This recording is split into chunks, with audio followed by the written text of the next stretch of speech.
Hello friends, कैसे हैं आप? आई होप आप सब ठीक होंगे। आज हम इनकम टैक्स के new and old tax slabs के बारे में बात करने वाले हैं।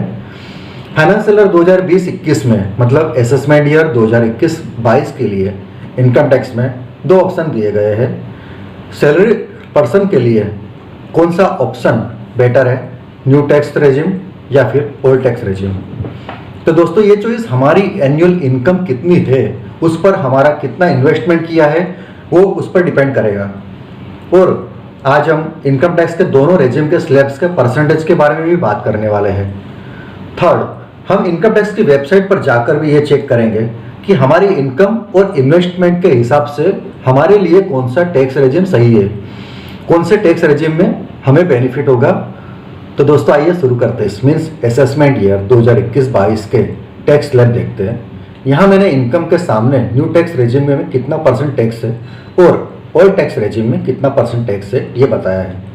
टैक्सेबल इनकम अप टू 2,50,000 है तो दोनों स्लैब में टैक्स नहीं आएगा। इनकम अगर 2.5 लाख से लेकर 5 लाख तक है तो दोनों ही में 5% टैक्स होगा।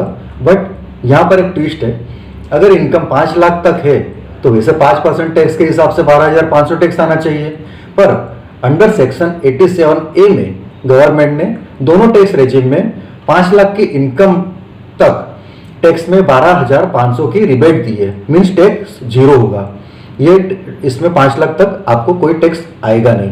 तो ये क्लियर है कि अगर 5 लाख तक की आपकी इनकम है तो आप न्यू टैक्स रेजिम सिलेक्ट कर सकते हैं। लेकिन ट्विस्ट ये है कि अगर आपकी इनकम 5 लाख से 1 रुपया भी ज़्यादा अगर हुई तो ये 12,500 का जो आपको टैक्स में बेनिफिट मिल रहा है ये न्यू स्कीम में आपको नहीं मिलेगा, ये टैक्स देना ही पड़ेगा।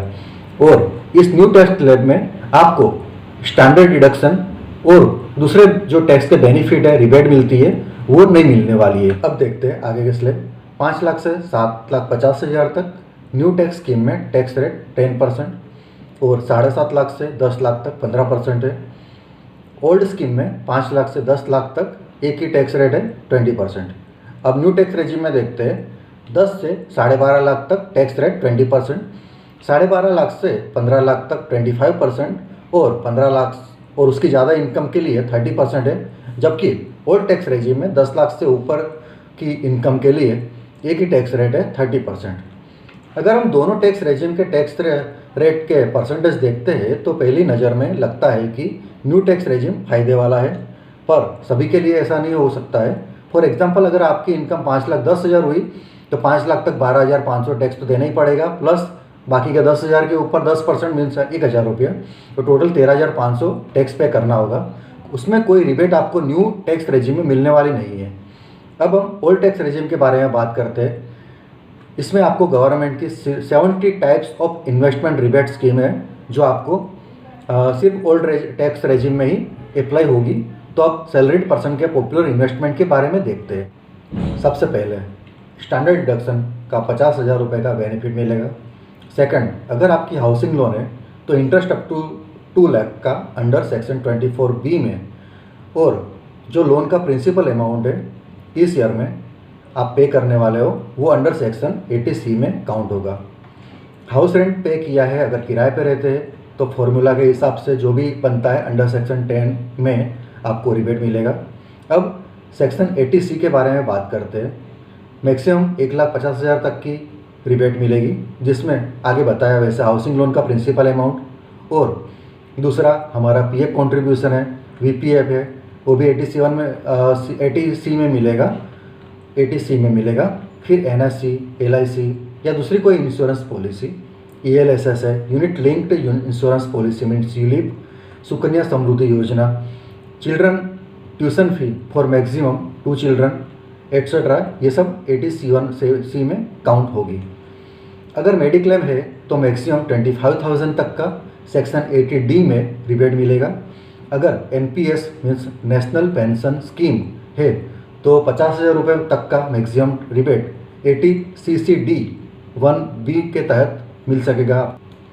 अगर आपका इसमें से इन्वेस्टमेंट है तो आप एक्सेल में फॉर्मूला डालकर आपके लिए कौन सा न्यू या ओल्ड रेजिम बेटर है वो चेक कर सकते हैं, या फिर इनकम टैक्स की वेबसाइट पर जाकर भी टैक्स चेक कर सकते हैं। आप गूगल में सर्च करेंगे इनकम टैक्स इंडिया तो पहले ही ये वेबसाइट दिखाई देगी। तो आपको www.incometaxindia.e-filing.gov.in पर जाना होगा। उसके लिए आप ये वेबसाइट पर जाइए, गूगल पर सर्च करके ओरिजिनल वेबसाइट भी फाइंड आउट कर सकते हैं। अब ये वेबसाइट आप ओपन करोगे तो लेफ्ट साइड में ऊपर से तीसरे नंबर पर टैक्स कैलकुलेशन एप फाइल 2020-21 लिखा हुआ होगा। उस पर क्लिक करेंगे तो मेनू ओपन होगा। इस मेनू में 3 चीज़ें हैं। पहले एज लिखा हुआ है, उसमें बिलो 60 ईयर्स क्लिक करते हैं। फिर सेकंड एस्टिमेटेड एनुअल इनकम में आपकी पूरे वर्ष की टैक्सेबल इनकम टाइप करें। अब तीसरा less exempted exemptions oblique slash deductions लिखा हुआ है। उसके सामने आपके इन्वेस्टमेंट्स टाइप करें, जैसे कि मैंने आगे कहा उसमें से कितना इन्वेस्टमेंट किया है उसका टोटल करके लिखा है, उसका टोटल करते हैं और उसके लिखे। जैसे स्टैंडर्ड डिडक्शन 50,000 तो है ही। फिर 87C में अगर 1,50,000 है तो टोटल 12 लाख टोटल 2 लाख लिखे। आपका जितना भी एलिजिबल इन्वेस्टमेंट हो वो कॉलम में लिखे। फिर नीचे लिखा है compare tax under existing and new regime, उसे क्लिक करें। यहाँ आपका न्यू टैक्स रेजिम में और ओल्ड टैक्स रेजिम में कितना टैक्स आएगा वो दोनों अमाउंट आएंगे। इसके जरिए भी आप आपका टैक्स रेजिम सिलेक्ट कर सकते हैं। फाइनली अगर इनकम बिलो 5 लाख है तो न्यू टैक्स रेजिम बेटर है। अगर इनकम 5 लाख से ऊपर है और आगे बताए हुए इन्वेस्टमेंट है तो आपके लिए ओल्ड टैक्स रेजिम बेनिफिशियल हो सकता है।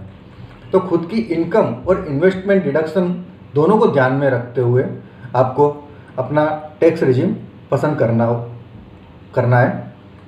दोस्तों अगर वीडियो पसंद आया तो लाइक और सब्सक्राइब जरूर करें और अपने फ्रेंड्स के साथ शेयर करें। मैं ऐसे ही फाइनेंशियल और इन्वेस्टमेंट से जुड़े वीडियोस को लेकर आता रहूँगा।